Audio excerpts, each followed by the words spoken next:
안녕하세요. 저는 삼국유사를 위해서 대중화를 해야 되겠다, 세계화를 해야 되겠다라고 작심을 하고 글쓰기 그리고 이렇게 여러분과 만나서 강의하기에 주력하고 있는 정진원이라고 합니다. 반갑습니다.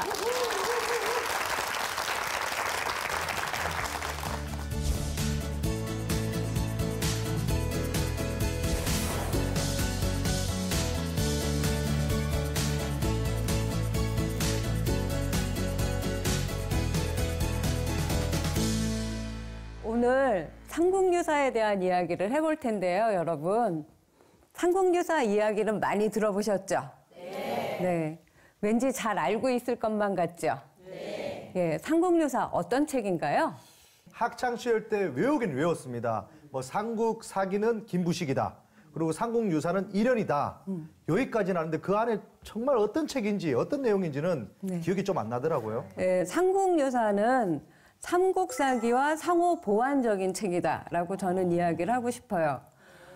삼국사기가 먼저 만들어졌지만 한 150년, 60년 후에 이련 스님이 삼국유사를 다시 쓰신 것은 삼국사기에서는 간과된 뭐 고조선, 가야, 발해 이런 이야기들을 담고 있는 아주 그런 책인데다가 13세기가 어떤 시대였냐면 고려시대에 몽골의 침입을 받고 정국토가 초토화된 시기였어요. 그래서 그 시대를 관통하며 살아간 이련 스님이 따뜻한 시선으로 백성을 위로하는 책이라고 저는 보고 있고, 그 참상을 발로 답사하고 몸으로 실제로 체험하면서 그렇게 쓰신 책이다.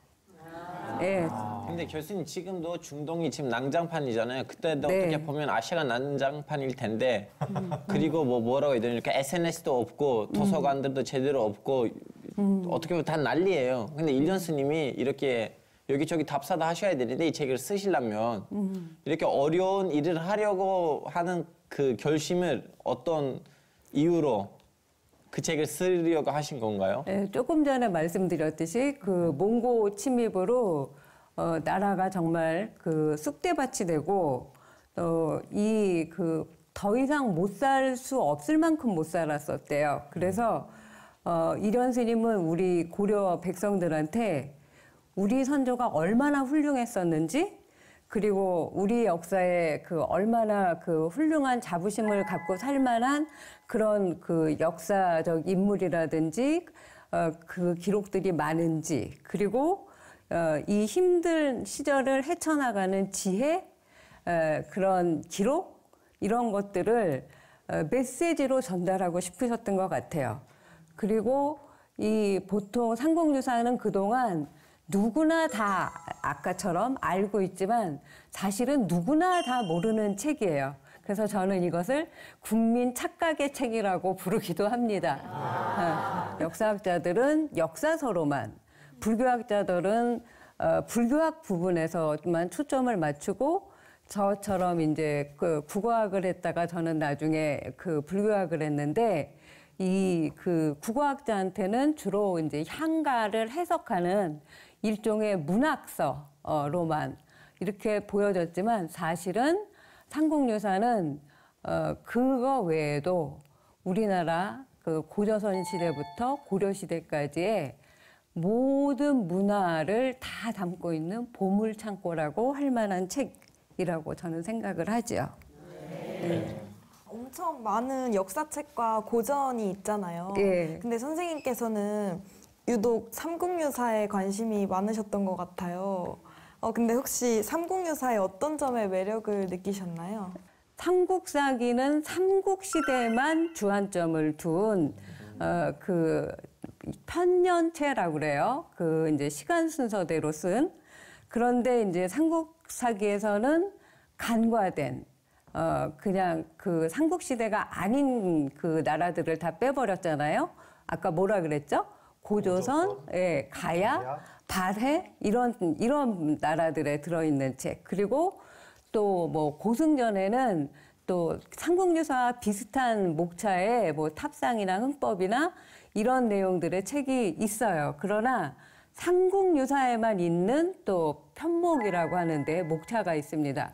효선편이에요. 그 효선편에는 5편의 이야기가 전해지는데 주로 다 홀어머니나 홀아버지를 모시고 있는 가난한 딸이나 아들이 굉장한 효도를 해서 그 홀어머니, 홀아버지를 봉양하는 이야기가 실려 있어요.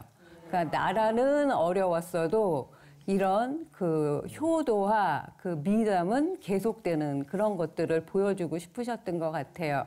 그래서 예를 들면 의상 스님의 커다란 제자가 된 진정법사라는 스님이 계셨는데 이 스님은 홀어머니를 모시고 있었어요. 그래서 홀어머니가 이제 돌아가시고 나면 저는 출가를 하겠습니다 했더니 어머니가 있는 집에 쌀을 다 그 주먹밥으로 만들어주면서 나는 네가 지금 출가하는 것이 효도라고 생각한다. 라고 해서 이제 그 출가를 해서 큰 스님이 되셨고 또 그 김대성 아시죠, 여러분들? 무엇을 지었죠? 불국사하고 석굴암을 지었는데 흥륜사 스님이 자기가 머슴 사는 집에 찾아와서 하나를 보시하면 10,000배를 얻어갈 수 있어 라고 얘기를 해요. 그래서 그걸 듣고 자기가 머슴으로 살면서 조그맣게 모았던 땅과 그리고 바로 죽어요. 그러니까 자기의 목숨까지 희사를 해가지고 재상집에 태어나서 현세 부모를 위해서는 불국사, 전세 홀어머니를 위해서는 석굴사, 그때는 석굴암이 아니었어요. 그 절을 지은 이야기 등 그런 것들이 이제 5편이 실려 있는데 사실은 이 글을 쓴 이련 스님의 그 어머니도 홀어머니셨어요. 그 당시에 96세에 돌아가십니다. 그렇다면 지금으로 치면 거의 한 200살? 예. 왕들도 그때는 30-40살을 넘지를 못했어요. 평균 수명이 거의 뭐 30대에 있을 때니까 또 그때는 또 전쟁통 아니었습니까? 그래서 이 5편의 이야기를 다 합하면 왠지 그 이련 스님의 그 일생이 그려지는 그런 그 이제 편목이 효선편인데 효선편의 뜻은 효도와 불교적인 수행은 불교적인 선행은 둘이 아니다. 같은 것이다. 라고 해서 유교에서만 효도를 우리가 중시한다고 생각하는 어떤 그런 상식을 깨는 그런 책이기도 하죠. 그러면 스님이 쓰셨던 그 책이 있는 그대로 남아 있어요? 아니면 좀 약간 어떻게 됐어요? 그 800년 됐을 텐데 거의. 고려 시대에 발간된 것은 남아 있지 않고 네. 조선 초기에는 정권이 남아 있지 않고 조선 중기에 1512년에 경주부사 이계복이 간행한 우리는 보통 정덕본이라고 하는 책이 완질로 남아 있습니다. 네, 참 다행이지요. 네. 그런데 그게 또 임진왜란에 그 이제 일본으로 가게 됩니다. 근데 일본의 그 토쿠가와 이에야스가 얼마나 이 책을 좋아하고 사랑했는지 천황에게도 빌려는 줄지언정 그냥 주진 않았어요. 그래서 빌려준 기록이 이렇게 쭉 남아 있어요. 우리에게는 400년 동안 조선시대 400년 동안 거의 잊혀진 책이었다가 어떻게 다시 알려지게 되었냐면 최남선이라고 들어보셨나요? 네, 예. 그렇죠. 그 이제 무신정권. 그때 당시에 구한말 시대에 이제 어떻게 보면 신지식인이라고 할 수 있는 그 최남선이 일본에 유학을 가서 이 책을 다시 발굴해서 우리나라로 영인해서 가지고 옵니다. 그래서 삼국유사에 대한 이 연구는 생각보다 그렇게 오래되지 않았어요. 조금 아는 척을 좀 해야 될 것 같습니다. 네, 하십시오. 삼국유사 보면 저희 한자가 있잖아요. 네. 사자가 저는 역사 사자가 나올 줄 알았더니 일사자이죠? 어떻게 네. 된 거야? 아니, 뭐야 이거? 저 한자 알아요. 하지 않아요? 예. 자, 여기에 보면 일사자로 돼 있죠. 예. 예. 우리는 보통 무슨 사자로 알고 있죠? 역사와 사자로 알지 않을까요? 삼국유사를 우리는 역사책으로 보통 배우고 있지 않습니까? 그러나 삼국유사는 그러면 당연히 삼국사기는 사자는 무슨 사자일까요? 역사 사자예요. 예, 그것과도 비교할 수가 있는데 삼국유사는 일사자를 쓴 책이기도 합니다. 삼국유사는 영어로 어떻게 번역할까요? 영어로요? 예, 되게 어려울 것 같죠? 쓰리 네이션. 도전은 존경스럽습니다. 이렇게 항상 도전 정신이 있어야 돼요. 예. 네. 유사를 어떻게 번역을 했을까요? 유자도 사실은 되게 어려운 글자인데 예. 저거는 남아있다라는 뜻이거든요. 근데 영어 번역으로는 overlooked historical record라고 번역을 했어요. 네. overlooked라는 말은 슬쩍 보고 지나가다, 간과하다. 간과하다. 네. 그러니까 삼국사기에서는 간과했을지 모를 역사적인 기록들을 지금으로 치면 스토리텔링을 간과하지 않고 이련 스님은 이렇게 다 낱낱이 우리에게 지금으로 치면 스토리텔링의 디베이스화를 이제 해서 남겨주셨다. 예, 그런 뜻이죠. 그래서 삼국사기만 있었다면 없어졌을 고조선의 기록, 발해의 기록, 가야의 기록이 지금 남아있는 겁니다. 정말 삼국 사기만 있었다가는 네. 저희가 뭐 당군 신화나 이런 것들을 전혀 모르고 살 뻔했습니다. 네. 그러면 오늘 이렇게 중요한 삼국 유사 네. 어떤 내용으로 배워보면 좋을까요? 오늘 강의 주제는 그래서 삼국유사에는 굉장히 많은 거의 문화를 총망라한다고 얘기하지 않았습니까? 그 중에서 신화가 들어가는 이야기, 불교가 들어가는 이야기들로 재미있게 한번 시간 여행을 떠나려고 합니다.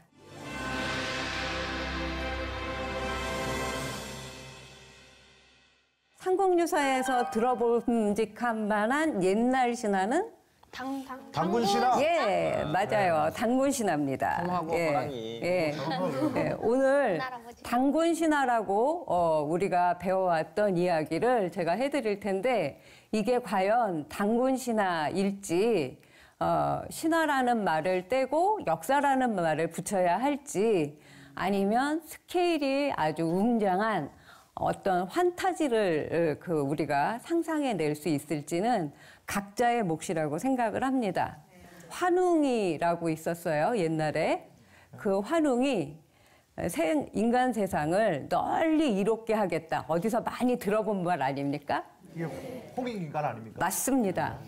넓은 홍, 이로울릭, 인간은 그때는 인간 세상을 뜻했어요. 그래서 인간 세상을 널리 이롭게 하겠다는 그런 마음을 먹고 백두산 신단수 아래로 내려옵니다. 그래서 그 아버지 환인에게 천신이라는 내가 하늘의 신의 아들이라는 그런 어떤 그 도장을 받고 그거를 이제 천부인이라고 해요. 바람의 신, 비의 신, 뭐 구름의 신, 뭔가하고 관계가 있을 것 같죠. 곡식, 수명, 질병, 형벌, 선악 등을 주관하는 총 36가지 일을 다 완벽하게 갖춰서 지상에 내려옵니다.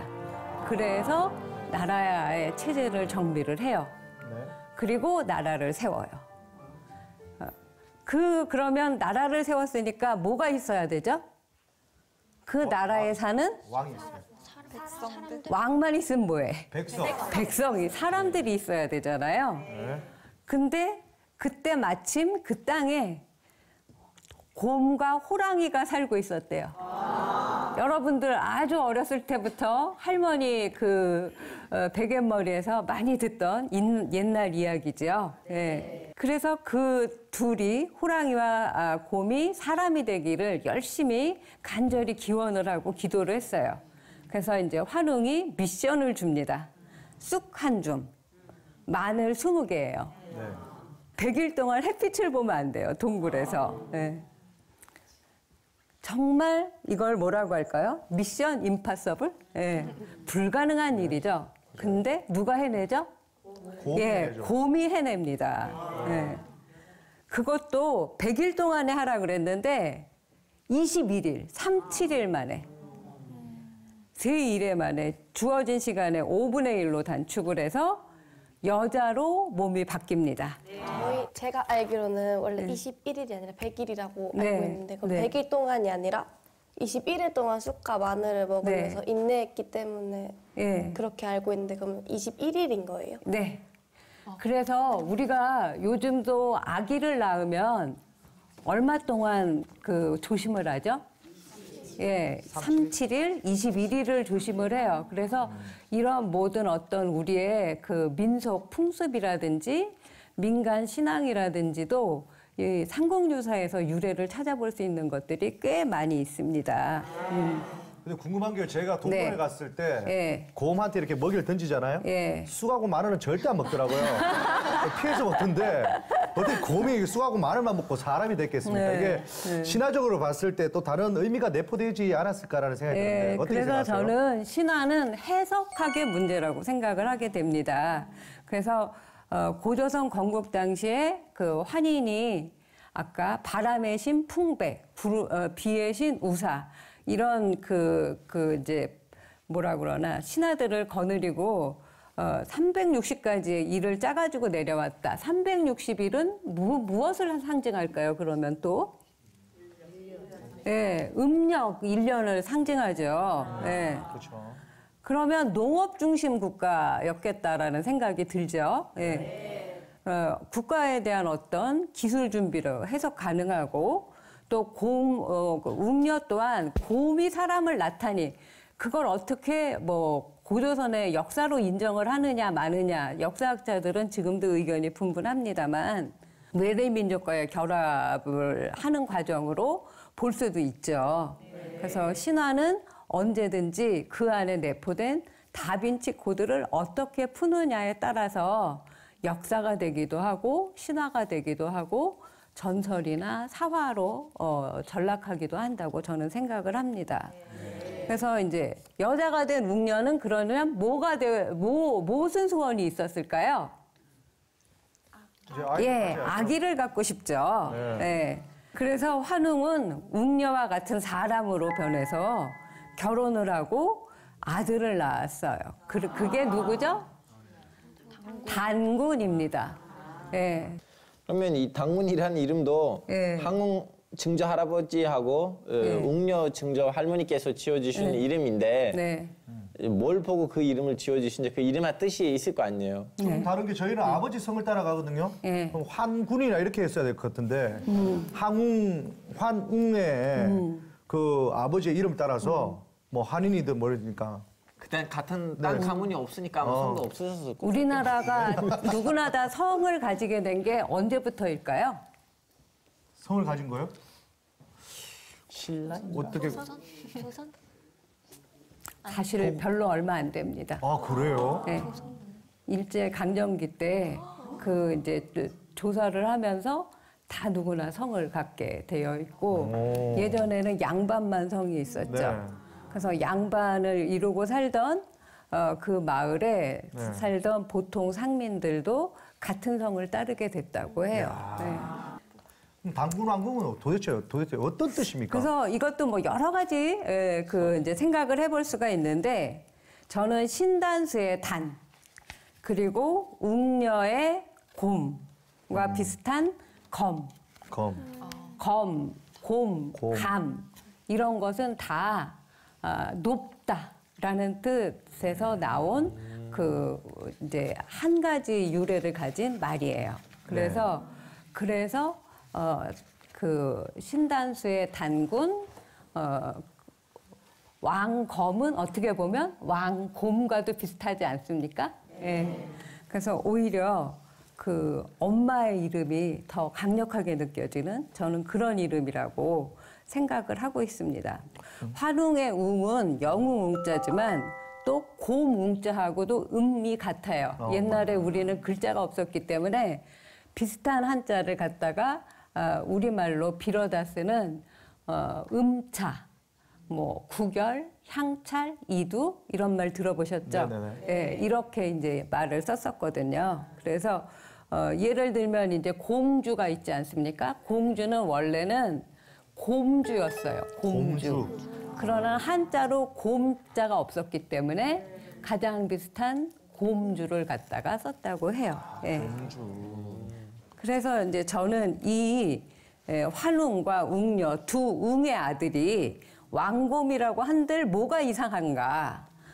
이방인은 하늘에서 토착이는 땅에서 둘이 만나서 결합해서 나라를 이루고 또 그들 사이에서 태어난 아들이 명실상부한 온전히 우리나라가 역사가 시작되는 첫나라를 연 그 장군이 되었으니 이것은 뭐 정말 그 아주 명실상부한 좋은 이름이라고 생각을 합니다. 네. 아니 근데 교수님 사실 곰은 아까 전에 높은 의미다 뭐 좋은 뜻으로 쓴다 하는데요. 네. 저희가 알고 있는 곰은 예.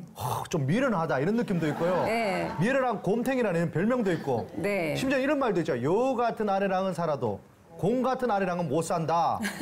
이처럼 곰을 좀 저희는 부정적인 이미지로 좀 많이 쓰고 있다고 생각이 들거든요. 곰도 지옥에 나라 달라요. 네. 예. 아 그래요? 예. 심지어는 제주는 곰이 넘고 돈은 제가 챙기고. 어쨌든 곰은 계속 구려야 되고 힘든 이미지 같은데. 네. 왜 이런 이미지가 생겼을까요?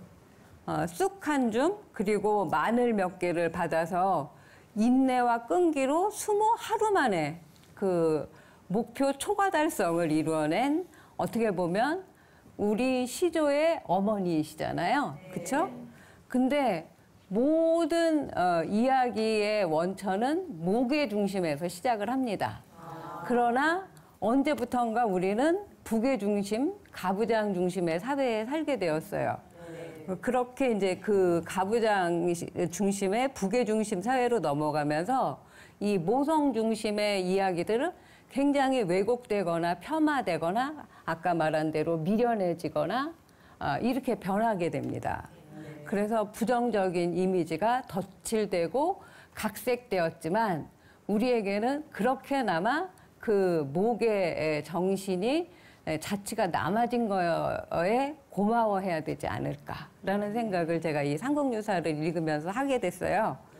그런데 또 우리 옛날 말에 고마하다라는 말이 있습니다. 그게 공경하다라는 말의 옛말이에요. 그 고마가 줄이면 곰이 되는 거예요. 아까 고마, 나루, 웅진 이지 않습니까? 고마가 고뭉이니까. 여기서 보시면 공경하다가 공손히 받들어 모시다의 옛말로 부처이 옛날에는 두 개를 이중모음을 다 따로 읽었어요. 마주 나와 마지하샤, 마자샤, 서로 고마하야 들으샤. 여기에 고마하야가 공경하여라는 뜻입니다. 그래서 예전에는 곰이 쓸모없고 미련하고 그야말로 미련 곰탱이가 아니라 공경해야 할 대상, 공경해야 할 존재였다라는 것을 이런 말의 자취로도 알 수가 있는 거죠. 자, 그러면 이제 두 번째 건국신화 얘기로 들어가 볼까요? 네, 좋습니다. 예.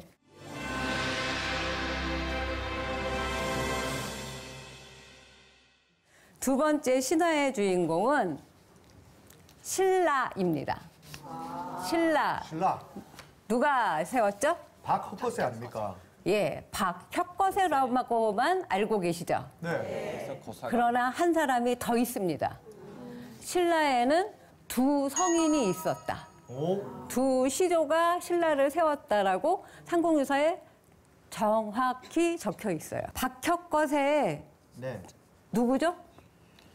뭐 신라의 시조로 이렇게 알고 있죠. 그 많은 사람들이 그런데 아령은 모른단 말이에요. 사실은 아령뿐이겠어요? 다 남자 중심의 기록에서 남성이 주인공인 그런 책을 읽고 자라온 우리는 남성만 기억을 하지 그의 부인이나 어머니는 기억하기가 쉽지 않아요. 그러나 삼국유사는 다릅니다. 삼국유사는 여성성을 간과하지 않습니다. 아까 발해, 가야, 고조선을 간과하지 않듯이 모든 시조의 부위는 역사책에서 우리 관심 밖이에요. 그렇지만 아령은 박혁거세하고 동등한 지위의 탄생설화를 가지고 있고 신라 건국의 어머니로서 그 역할을 당당히 해왔다라고 기록하고 있고 신라 시조 두 성인 중에 하나라고 이련 스님은 기록해 놓습니다. 그래서 이련 스님은 지금 21세기에 태어났어도 정말 위대한 학자가 되셨을 뿐이에요. 왜냐하면 굉장히 객관적으로 논문식으로 글을 쓰시고 또 주석도 굉장히 자세히 달아놓는데 틀린 것은 이러저러해서 정확하게 틀렸다라고 써놓고 이건지 저건지 잘 모르겠으면 이건지 저건지 잘 모르겠다고 씁니다. 그리고 이건지 저건지 잘 모르는 것을 후대에 읽을 당신이 판단하시오라고 해서 그 두 가지 의견을 또 그대로 기록을 남겨놓습니다. 그래서 아마 지금 이 시대에 사셨어도 아마 노벨상을 타시고도 남을 그런 분이라고 생각이 듭니다. 일단 간단하게 혁거세 탄생설화는 많이 들어보셨죠? 네. 네. 어느 날 양산 기슭의 경주 나정 옆에 말 한 마리가 서 있고 무릎을 꿇고 앉아 있었는데 갔더니 말이 보이지 않고 알이 하나 있었다. 그 알을 깨트렸더니 한 아이가 나왔다. 그 아이를 데리고 와서 잘 길렀더니 10여 세가 되자 남달리 숙성하였다. 이미 그 원주민으로 살고 있었던 육부의 사람들은 그 아이의 출생이 신기하게 태어나서 그를 왕으로 모셨다. 그때 그 표주박을 이제 지금의 박씨의 박자라고 했는데 혁거세가 꼭 그런 표주박 모양의 알에서 태어났기 때문에 성을 박으로 하였다. 이렇게 나와요. 그렇다면 아령은 어떻게? 전혀 짐작도 안 가죠. 네.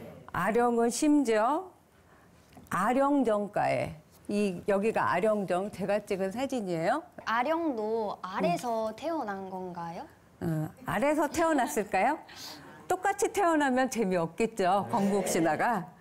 심지어 계룡에게서 태어나요. 예? 용에게서. 용에서요? 네. 그것도 왼쪽 옆구리에서 태어나요. 여기서 많이 들어봤는데요. 네. 아담 이브 만들 옆구리에서 때. 네? 갈비뼈에서 나오는 건 이제 아담과 이브지만 네. 우협이라고 해요. 겨드랑이 옆구리 이쪽에서. 그리고 삼국사기에서는 오른쪽 옆구리. 오른쪽 옆구리에서 태어나는 분이 또 한 분 계시는데 혹시 누군지 아세요? 저희는 일단 아닌 것 같습니다. 네. 석가모니 부처님이죠. 네. 그 무수나무를 이렇게 잡으시니까 여기에서 태어나셔서 사방으로 7걸음 걸으면서 천상천하 유아독존이라고 말씀하신 분이 석가모니시죠. 네.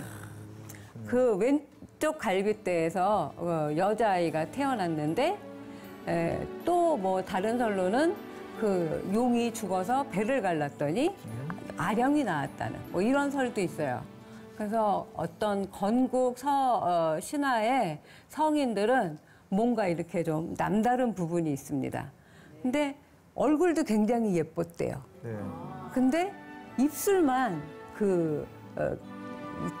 계룡하면 지금의 닭을 생각하시면 안 돼요. 닭개자에다 용룡자이지만 그때는 봉황 정도로 생각하셔야 되는 겁니다. 네. 그 봉황의 부리처럼 이렇게 튀어나온 거예요. 그래서 그게 이제 옥에 튀었는데 지금도 경주에 가면은 북천이라고 있는데 거기에다가 아이를 목욕을 시켰더니 그 부리가 떨어져 나갔대요. 그래서 어떤 건국 신화의 성인들은 뭔가 이렇게 좀 남다른 부분이 있습니다. 그래서 이제 박혁거세하고 함께 자라요. 그래서 13살이 되던 해에 동갑이죠. 네. 결혼을 해요. 13살. 결혼하기 좋은 나이입니다. 이야. 그 당시에는. 네. 자, 조선시대의 이팔청춘도 어쩌면 혁거세와 아령을 본땄는지도 모르겠어요. 예. 근데 교수님 우리가 이 신화를 항상 박격서의 중심으로 들었는데 네. 아령에 대한 네. 얘기도 지금 많은 사람은 여기서 들었을 거예요. 저는 예전에 알고 있었지만 네, 그러고도 남았겠어요. 예. 근데 이거 이렇게 별로 알려지지 않는 이유가 네. 그 건국에 있어서 아니면 그 신화에 있어서 역할이 적어서 그런 건가요? 그렇지 않습니다. 삼국사기 기록에도 아령의 역할이 나와요, 심지어. 삼국사기가 어떤 책이냐. 편년체고 정사라고만 알고 있었지만 선덕여왕에 대해서는 암탉이 울어서 신라가 망할 거다. 막 이런 식으로 망하지 않은 것만도 다행인 거다. 뭐 이렇게 나와요. 그러니까 어마어마한 하여튼 그 남녀에 대한 이야기, 그 차별적인 이야기를 하고 있는데 그 삼국사기 기록에도 이 왕이 된 지 17년에 육부를 순행을 합니다. 신라를. 그리고 위문을 할 때 왕비 아령도 함께 가서 공동 통치를 한다고 나와요. 백성들한테 농사를 권하고 양잠을 권해요. 그게 언제냐? BC예요, BC. BC 뭐 50년, 40년 이때란 말이죠. 그리고 땅의 이로움을 충분히 이용하도록 그런 걸 가르쳐 줬다고 해요. 그러니까 아령이 박혁거세하고 공동 통치를 하는 아주 중요한 장면이죠. 우물가에서 태어나고 계룡의 용이 물을 상징하는 거거든요. 그 수신 내지 해신인 것도 아령의 주관 영역이 치수. 옛날에는 농사는 전부 다 그 물대기가 잘 돼야 되는 거죠. 그래서 농사에 뭐 비가 안 오면 기우제를 지나고 뭐 홍수가 나면 비를 그치게 해달라고 또 그 이제 기원을 하고 이러지 않았습니까?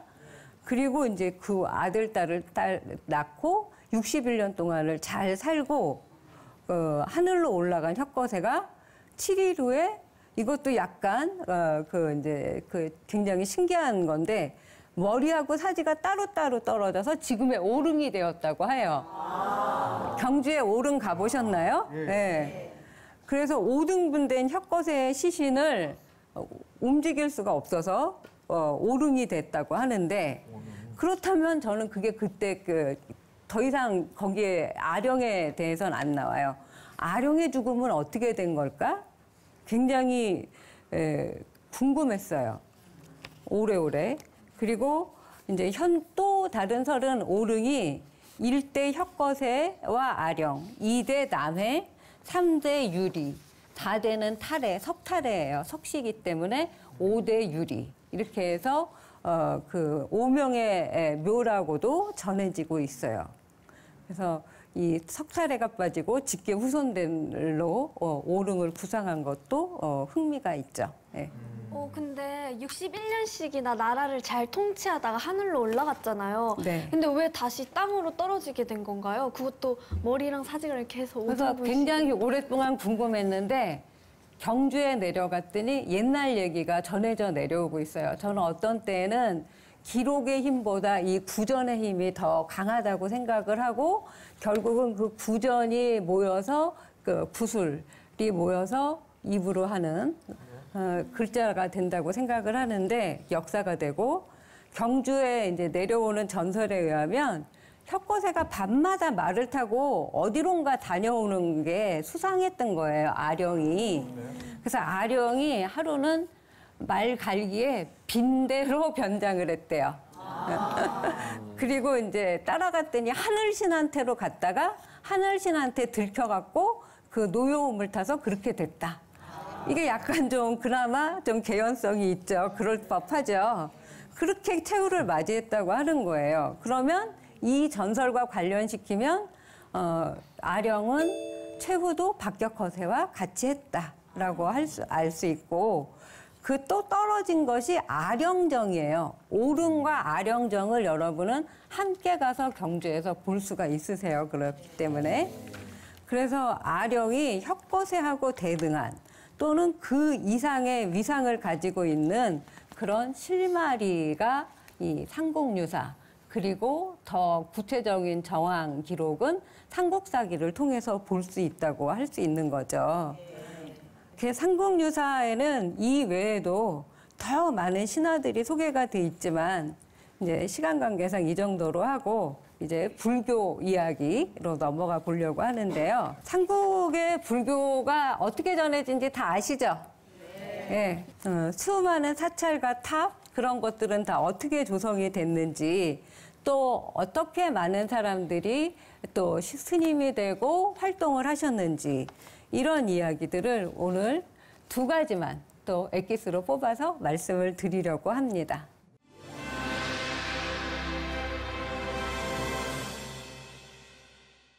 황룡사 구축 목탑 이야기 시작해 볼게요. 예. 황룡사에 가보셨나요? 제가 아는 상식선에서는 이게 소실돼가지고 네. 볼 수가 없어서 그 밑에 집안만 남아있다 이 얘기를 들었거든요. 네. 맞습니까? 네. 지금은 터만 남아있죠. 황룡사 터. 네. 터.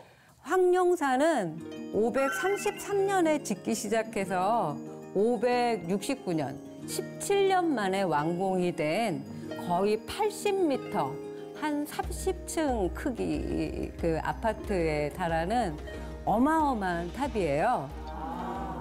그 안에다가 643년에 중국 유학에서 돌아온 자장율사가 황룡사 저 구층탑을 짓기를 제안을 해서 건립하기 시작해서 굉장히 빠른 시간에 645년에 완공을 합니다.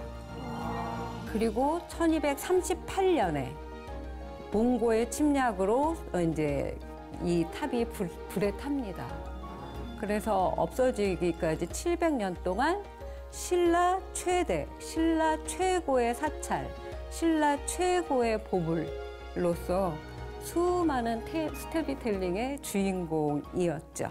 이 목탑을 짓게 된 자장율사 이야기도 곁들여서 좀 자세하게 해드릴 건데요. 636년 선덕여왕 5년 차에 제자 10여 명하고 같이 당나라로 유학을 떠납니다. 이 당나라로 유학을 떠나기 이전에도 이 자장율사는 이미 신라에서 굉장히 유명한 율사였어요. 그리고 선덕여왕의 사촌 남매간이에요. 그래서 거의 그 믿고 맡기는 그런 두 이제 사촌 남매의 신라 불국토가 이 선덕여왕과 자장율사 남매로 시작된다고 해도 과언이 아닙니다. 그래서 이제 당나라로 유학을 갔는데 그 신통력을 보고 당나라 태종과 그의 아들, 이제 그때는 태자였지만 나중에 당 고조가 되죠. 이 두 사람의 어마어마한 신임과 총애를 받습니다. 그래서 이제 막 아주 후하게 대접하면서 아끼니까 사람들이 또 엄청 찾아오는 거예요.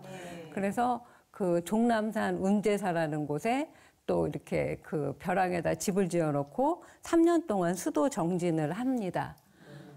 이제 그 선덕여왕이 기다리다 못해서 이 당태종에게 보내달라고 요청을 해서 겨우겨우 자장율사가 돌아오게 되는 거죠. 그때 돌아올 때에도 이 당태종 고종 이 부자가 어마어마한 비단과 보물을 선물로 주고 보냅니다. 근데 그걸 다 마다하고 뭘 달라고 했을까요? 그때 당시에 신라에는 황룡사, 분황사 이런 아주 좋은 절들이 막 많이 지어지고 있었는데 그 안을 채울 불상이라든지 불교를 그 장식하는 당, 번 이런 장엄고 같은 게 없었어요. 불교 경전. 그래서 그런 것들을 달라고 하고 부처님의 진신사리를 모시고 와서 이번에는 통도사를 짓게 됩니다.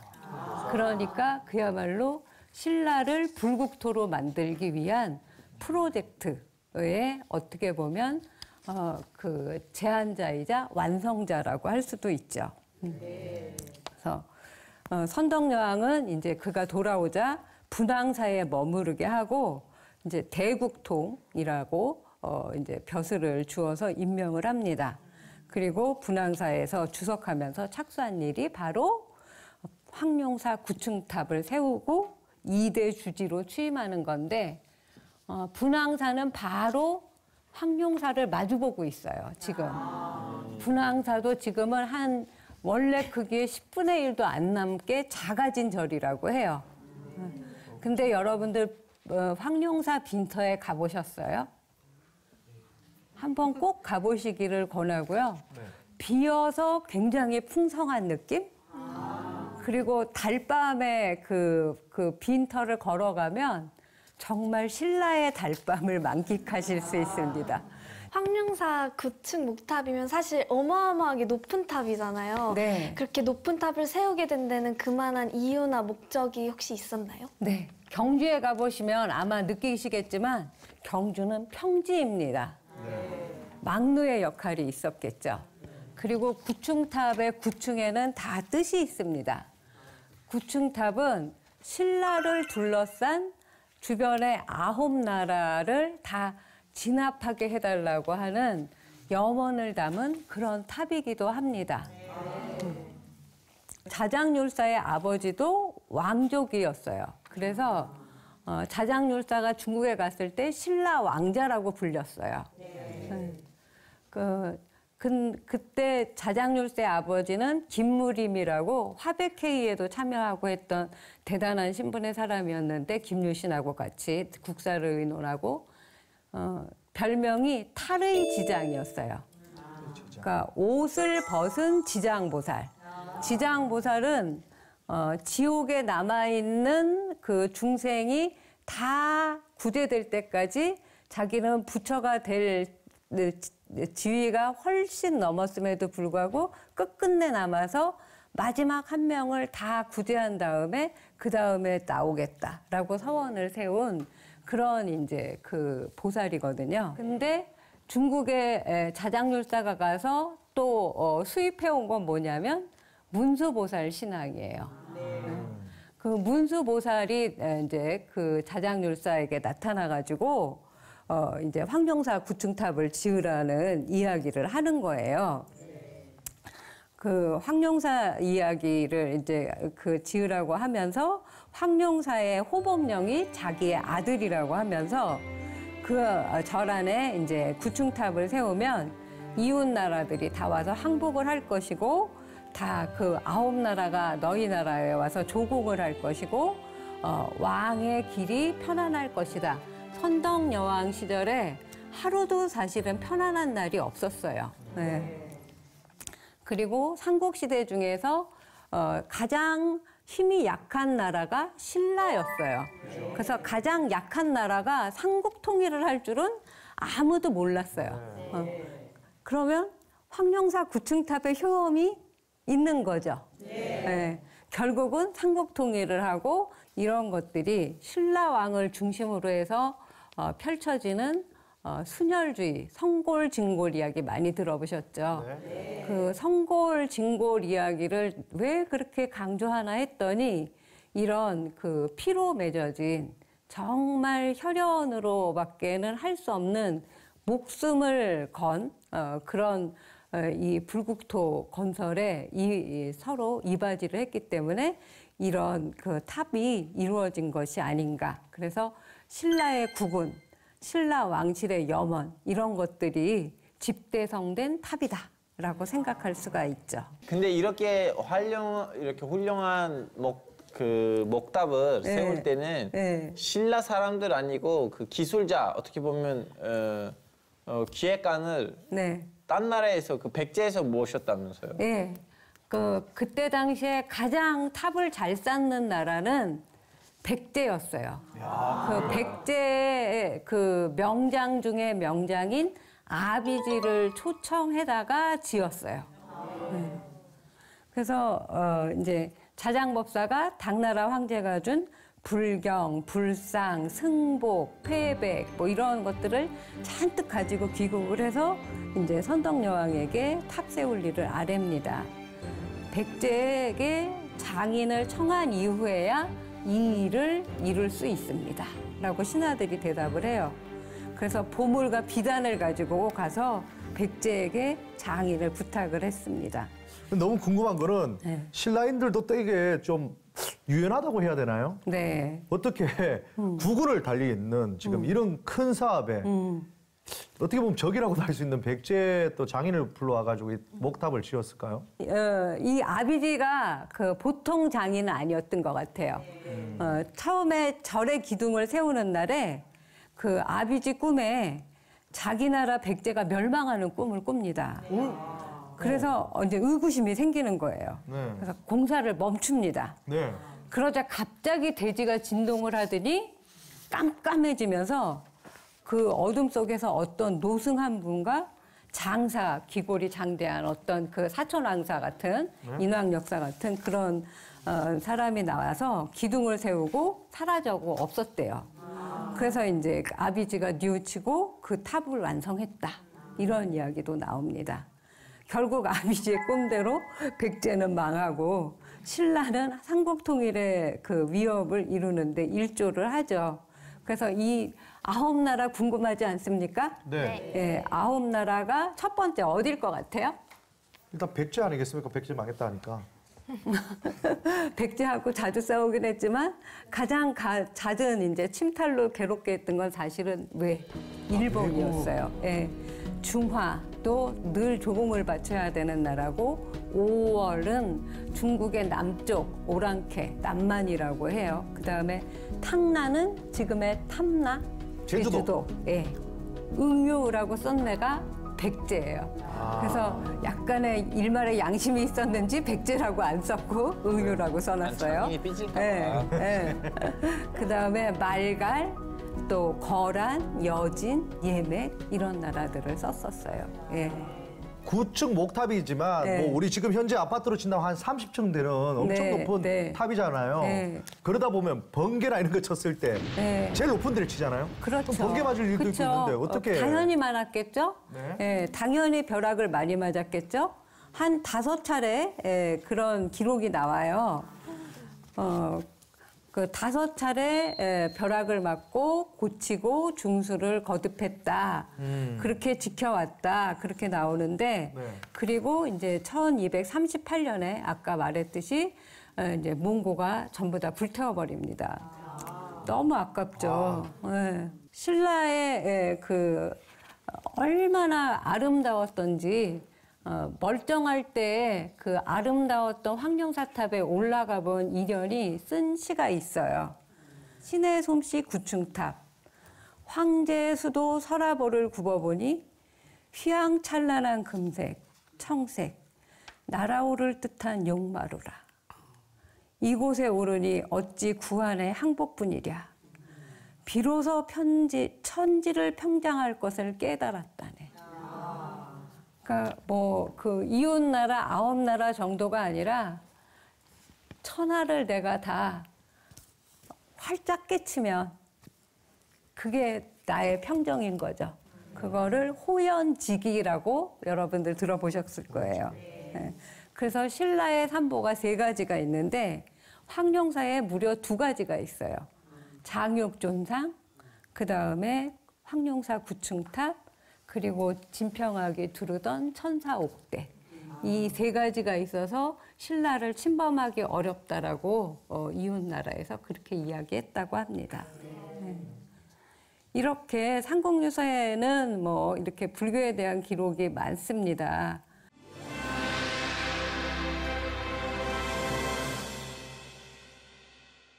황룡사 이야기까지 해봤는데요. 네. 네. 자, 오늘 이 한국문화의 열쇠, 삼국유사 이야기 어떠셨어요? 너무 재밌었죠. 정말요? 예. 아니 저는 역사책이 이거 역사책이라 해도 될지 모르겠지만 역사책입니다. 역사책이라 해도 됩니까? 네. 삼국유사가 이렇게 재밌는 책인지 몰랐고요. 그리고 또 역사의 모르던 부분, 단면적인 부분을 또 이렇게 재미나게 풀어놓은 책이다 보니까 집에서 몰래 소설책 보듯이 이렇게 봐야 되겠다는 생각이 좀 들더라고요. 또 다른 분들은 어떻게 느끼셨어요? 알파고? 저는요, 이제 그리스 사람들은 트로이 신화, 오디세스, 일리아스 다 알거든요. 네. 어렸을 때부터 이렇게 귀엽게 가르쳐 주더라고요, 네. 그리스에서는. 근데 한국 사람들은 삼국 유사를 이름만 알고 내용이 잘 모르거든요. 저도 이제 어떻게 보면 한국 사람인지 2년째인데 네. 저도 알아야 되는데 이렇게 깊이 몰랐거든요. 그러니까요. 이번 계기를 좀 약간 어느 정도라도 이렇게 핵심 이야기 몇 개 접하게 돼서 너무 좋았습니다. 네. 네. 저는 일단 그리스 신화는 잘 알면서 저희의 신화는 사실 조금 잘 몰랐는데 오늘 이렇게 선생님이 이렇게 좀 잘 재밌게 알려주셔서 너무너무 유익한 시간이었던 것 같아요. 삼국유사에 대해서 연구를 좀 더 많이 하면은 K-팝뿐만 아니라 K-문화로 한류를 만들어낼 수도 있을 것 같다는 생각을 하게 된 것 같아요. 우리 노래로 혜리 만들어도 생각이에요? 좋겠어요. 노래로. 네. 혜리 생각이에요? 작가님 생각이에요? 아니, 다음에 나올 앨범 이름은 아라파차랑이라니까요. 예서 씨는? 이건 제 생각인데요. 정확하게 출처를 밝히세요. 이건 제 생각인데요. 사실 내용도 내용이지만 제가 학교 다니면서 이렇게 한국사를 열심히 들은 적이 없는 것 같았는데 오늘 처음으로 이렇게 열심히 들었던 것 같아요. 그래서 네. 너무 좋은 시간이었어서. 사실 저도 세계사는 세계 여행 갔다 와서 교과서 다시 사서 공부했습니다. 네. 신영 씨는? 저도 예수 말대로 저도 학교에서 살짝 이렇게 졸면서 공부를 했었는데 이렇게 재밌게 강의를 해주셔가지고 다시 한번 돌아보는 시간이었던 것 같습니다. 감사합니다. 네, 오늘 강의 여기서 마치겠습니다. 감사합니다.